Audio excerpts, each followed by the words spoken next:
I saw this earlier today, and frankly, my jaw hit the floor, much like John Kerry's. But, of course, his always hits the floor. Mine doesn't. But I want you to listen to this, please. The Associated Press.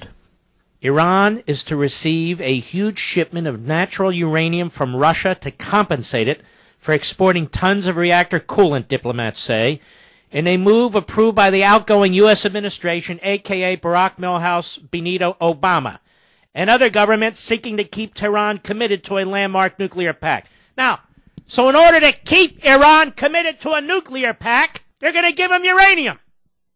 What will history write about these people? That they hated freedom? That they hated their own countries? That they're insane? Let's continue.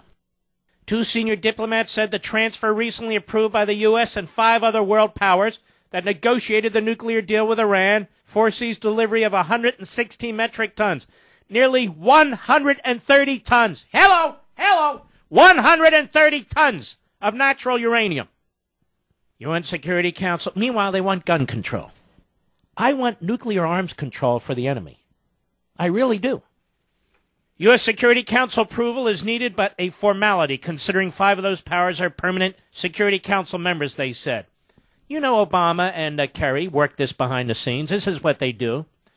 This deal should have gone to the United States Senate and have been treated as a treaty. But thanks to Mitch McConnell, our great leader, whose chin is a chin and has another chin, thanks to Mitch McConnell, and thanks to that little twerp, Bob Corker, the corkscrew, Obama got what he wanted, and they eviscerated the treaty clause of the Constitution. Uranium can be enriched to levels ranging from reactor fuel or medical and research purposes to the core of an atomic bomb. Iran says it has no interest in such weapons. Really? And its activities are being closely monitored under the nuclear pact to make sure they remain peaceful. By whom? The Blue Helmets, a.k.a. the sexual predators, a.k.a. the Blue Helmets? Tehran already got a similar amount of natural uranium in 2015 as part of negotiations leading up to the nuclear deal, and a swap for enriched uranium it sent to Russia. But the new shipment will be the first such consignment since the deal came into force a year ago. The diplomats, whose main focus is Iran's nuclear program, demanded anonymity Friday because they're not allowed to discuss the program's confidential details. Isn't that amazing? We have this deal, and it's secret, and yet it's going to affect our lives and our children and grandchildren for sure. And I'm going to tell you now, and I pray to God this isn't true, but I believe it. There will be a war with Iran within 10 years. And unfortunately, I believe it'll be Israel that will have to take them on, but perhaps the United States too. Because Iran is arming up. That's what this deal does. That's exactly what this deal does. $150 billion, another $1.7 billion in ransom money.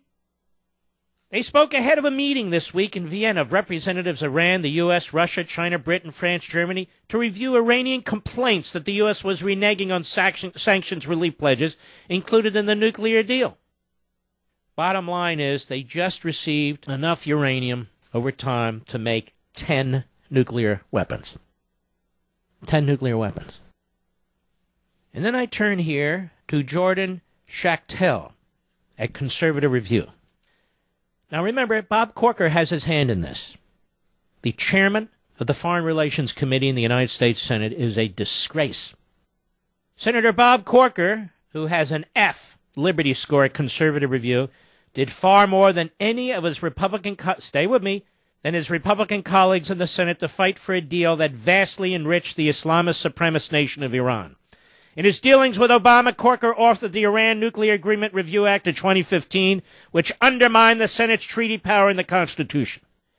He provided a path for Obama to hand over an estimated $150 billion to the mullahs in Tehran. And now Corker wants to make sure his legacy legislation stands. Listen to this. Corker, Tennessee, you there? Corker wants President-elect Donald Trump to stick with his nuclear deal, which puts Iran on the path to a nuclear bomb in the next decade, according to estimates. Corker said over the weekend that ripping up the Iran deal would create a crisis. Instead, we will begin to radically enforce it, Corker recommended. To me, the prudent course of action is to make sure you enforce it, that you hold the UN Security Council accountable, he added. And in the event the agreement falls apart, it's someone else that is causing it to fall apart, not a president coming in on day one and ripping up the agreement. This guy is a certifiable idiot. An idiot. He's helped create the situation that we're in today. Seemingly unbeknownst to the Senate Foreign Relations Committee chairman, Iran has already abandoned its end of the bargain. They have violated the nuclear deal on several occasions, whether it's testing ballistic missiles or surpassing a threshold limit on nuclear material. Tehran appears to hold very little interest in keeping to its commitments. Furthermore, Iran's military has become more and more hostile to America since the deal was passed. Their soldiers have captured American sailors in international waters, and the patrol boats continually harass American vessels patrolling the Gulf. They did it today. Friday prayers continue to end with chants of death to America, and the country's leadership remains annihilationist in its approach to the United States. This is why Obama's Iran deal was incredibly unpopular and so forth and so on. Does this ever end? Obama arming up the enemy? Does it ever end? And with Corker's support?